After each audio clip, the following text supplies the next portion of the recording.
Hi everyone, welcome back. ഈയിടെയായിട്ട് ശ്രീനിവാസൻ ഒരു ഇന്റർവ്യൂവിൽ പറഞ്ഞ കാര്യങ്ങൾ ഇപ്പോൾ ട്രെൻഡിങ് ആണ്.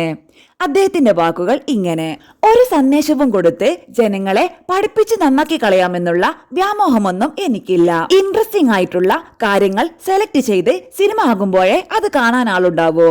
ഒരുപാട് കഥകളുണ്ട്. സിനിമ ആക്കാൻ തോന്നുന്നതും സിനിമ ആക്കേണ്ട എന്ന് തോന്നുന്നതും. സിനിമയാക്കാൻ ഒരു പ്ലോട്ട് വേണം, അല്ലെങ്കിൽ അത് സിനിമയാക്കേണ്ട കാര്യമില്ല. ഒരാശയം വേണം, സന്ദേശം വേണമെന്ന് ഞാൻ പറയില്ല.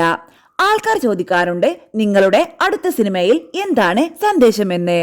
അപ്പോൾ ഞാൻ പറയാറുണ്ട്, Martin Luther king, Nelson Mandela, ഖുർആൻ, ബൈബിൾ, ഭഗവത്ഗീത, മഹാത്മാഗാന്ധി ഇതൊക്കെ വായിച്ചും കേട്ടും വളർന്ന ആളുകൾ എന്റെ സിനിമയിലെ സന്ദേശം കണ്ടിട്ട് ഇപ്പോൾ നന്നാവുമോ? അങ്ങനത്തെ ഒരു സന്ദേശവും കൊടുത്ത് ജനങ്ങളെ പഠിപ്പിച്ച് നന്നാക്കി കളയാമെന്നുള്ള വ്യാമോഹമൊന്നും എനിക്കില്ല. സംഗതി ഇൻട്രസ്റ്റിംഗ് ആയിരിക്കണം എന്നാണ് ഞാൻ ആലോചിക്കാറ്.